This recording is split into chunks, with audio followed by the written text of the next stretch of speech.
Salam, selamat bertemu kembali dengan saya, orang awam.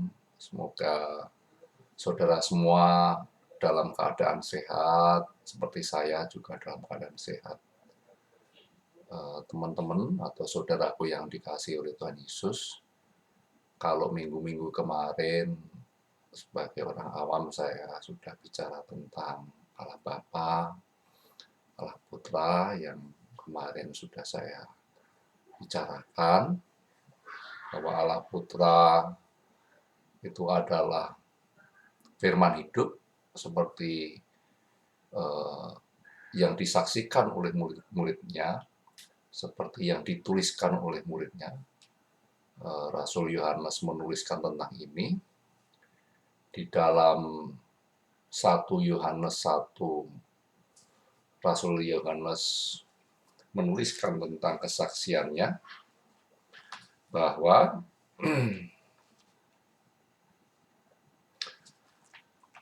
apa yang telah ada sejak semula, yang telah kami dengar, yang telah kami lihat dengan mata kami, yang telah kami saksikan, dan yang telah kami raba dengan tangan kami, tentang firman hidup, itulah yang kami tuliskan kepadamu.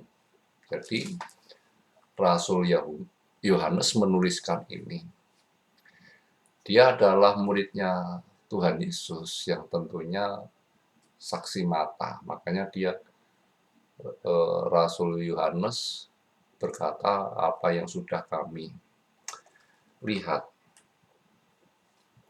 apa yang sudah kami raba. Itu kan di situ. Apa yang telah ada sejak semula, yaitu firman Allah itu ada sejak semula. Yang telah kami dengar, firman Allah itu sudah didengar. Yang telah kami lihat dengan mata kami, yang telah kami saksikan, dan yang telah kami raba dengan tangan kami. Jadi Rasul Yohanes adalah saksi hidup. Dia adalah salah satu murid Tuhan Yesus yang menyaksikan ini, bahwa dia adalah firman hidup, firman yang menjadi manusia di dalam diri Tuhan Yesus. Makanya dia menuliskan ini. Dan di dalam cerita tradisi, Rasul Yohanes itu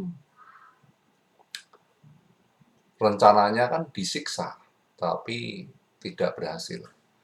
Kalau rasul-rasul yang lainnya kan meninggalnya mengenaskan, ada yang disalib, ada yang dipenggal kepalanya, ada yang banyak macam-macamnya. Mereka meninggal bukan berebut siapa yang mau menjadi yang utama atau menjadi pemimpin, bukan. Rasul-rasul itu tidak berebut untuk menjadi pemimpin dari yang lainnya, bukan. Tapi mereka memberitakan firman Tuhan, meninggal. Banyak yang meninggal. Nah, Rasul Yohanes di dalam cerita tradisi itu juga meninggal. Mohon maaf, direncanakan disiksa supaya meninggal, ya, dengan cara dimasukkan ke minyak yang mendidih, lalu dimasukkan. Tapi kuasa Tuhan tidak membuat Rasul Yohanes meninggal, dan akhirnya dia dibuang ke Pulau Patmos, di mana di Pulau Patmos itu Tuhan Yesus melalui Roh Kudusnya memberikan wahyu pada dia, pewahyuan, bahwa di dalam yang dia catat, kalau di dalam Alkitab, di dalam Wahyu 1 ayat 8, dikatakan aku adalah Alfa dan Omega. Gitu. Alfa dan Omega. Jadi di dalam Wahyu 1 ayat 8 dikatakan, aku adalah Alfa dan Omega, firman Tuhan Allah yang ada dan yang sudah ada dan yang akan datang. Jadi Tuhan Yesus berbicara kepada Rasul Yohanes bahwa Dia adalah yang awal, yaitu firman Tuhan, yang ada dan yang sudah ada dan yang akan datang. Jadi kalau kemarin saya bicara bahwa yang menciptakan langit dan bumi adalah Tuhan Yesus, itu ini kesaksiannya. Diperkuat di dalam Wahyu 1 ayat 8 ini. Gitu. Nah, tapi malam hari ini saya akan bicara kelanjutan dari yang kemarin tentang Roh Kudus. Siapa Roh Kudus? Roh Kudus adalah roh yang rohnya Allah itu sendiri. Jadi di dalam diri Bapa, di dalam diri Bapa itu ada firman dan ada roh. Di dalam diri Bapa itu ada firman dan roh sekali lagi. Dan Roh Kudus inilah yang saat ini berkarya di muka bumi ini. Tuhan Yesus di dalam Yohanes 16, Yohanes 16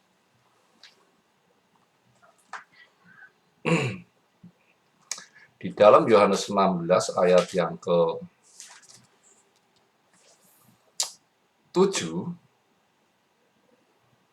berkata, namun benar yang kukatakan ini kepadamu adalah lebih berguna bagi kamu jika aku pergi. Sebab jikalau aku tidak pergi, penghibur itu tidak akan datang kepadamu. Tetapi jikalau aku pergi, aku akan mengutus dia kepadamu. Jadi pada saat Tuhan Yesus surga, Roh Kudus itu datang. Nah, Roh Kudus itu asalnya dari mana? Kalau diutus Tuhan. Yang seperti tadi saya bilang bahwa di dalam diri Allah itu ada firman, ada Roh Kudus. Firman itu diberi kehidupan bagi firman itu diberikan kehidupan sehingga keluarlah atau berwujudlah menjadi Tuhan Yesus itu. Nah, Roh Kudus ini keluar dari Allah di dalam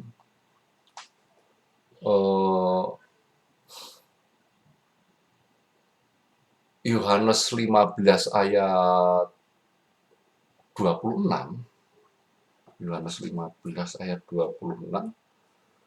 Jikalau penghibur yang akan kuutus dari Bapa datang, yaitu roh kebenaran yang keluar dari Bapa. Yang keluar dari Bapa. Jadi dia tidak diciptakan, tetapi keluar dari Bapa sendiri. Sama seperti Tuhan Yesus, dia juga tidak diciptakan. Roh Kudus maupun Tuhan Yesus tidak diciptakan karena dia keluar dari Bapa itu sendiri. Dan itu adalah Roh Kudus yang kalau kita kenal. Nah, Roh Kudus ini yang akan memberikan kekuatan bagi kita.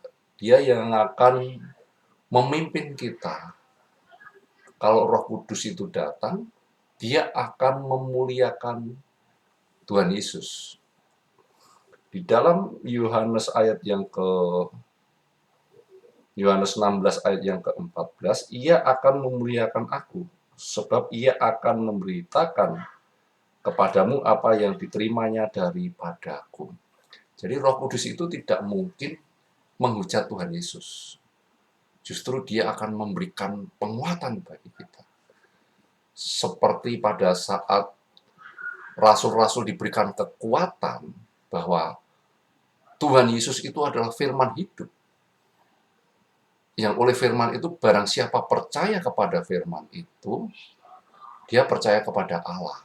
Barang siapa menyembah firman itu, dia menyembah Allah. Dan barang siapa melihat firman hidup itu, melihat Allah. Itu kalau yang tercatat di dalam Yohanes 12. Kalau kita baca di dalam Yohanes 12 ayat 44, 45 dikatakan, tetapi Yesus berseru katanya, Barang siapa percaya kepadaku, ia bukan percaya kepadaku, tetapi kepada Dia yang telah mengutus aku. Barang siapa percaya Tuhan Yesus, percaya kepada yang mengutus. Barang siapa percaya kepada firman, dia percaya kepada yang mempunyai firman itu. Itu Roh Kudus memimpin kita seperti itu. Dan barang siapa melihat aku, ia melihat Dia yang telah mengutus aku. Barang siapa melihat Tuhan Yesus, melihat Allah yang mengutus dia, melihat Bapa. Gitu. Makanya Tuhan Yesus waktu itu dibunuh karena kalau di Indonesia itu yang kemarin waktu kasus-kasus yang rame itu menista agama Yahudi.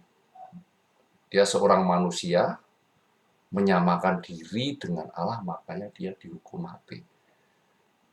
Penistaan agama. Tuhan Yesus dituduh menistakan agama.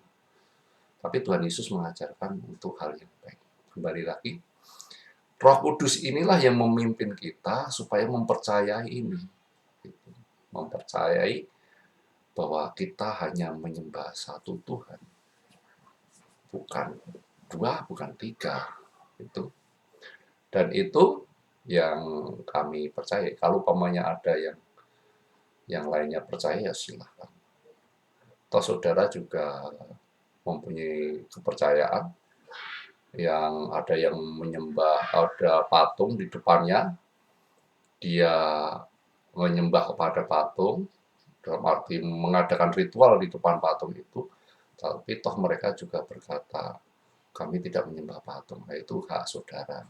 Atau mungkin yang mempunyai arah tertentu atau kiblat tertentu di dalam satu titik itu, di dalam pusat titik kiblat itu, saudara sujud menyembah ke sana, ke arah sana, saudara juga bilang kami tidak menyembah titik itu.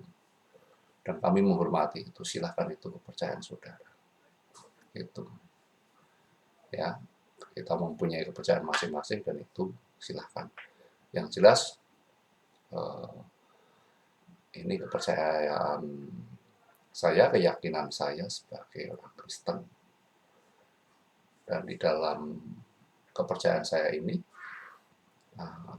hanya Yesuslah yang menyelamatkan karena dia adalah firman-Nya Tuhan. Itu. Di dalam kitab Wahyu 1 ayat 8, dia adalah Maha Kuasa. Tuhan Yesus memberkati kita semuanya. Sampai ketemu minggu depan.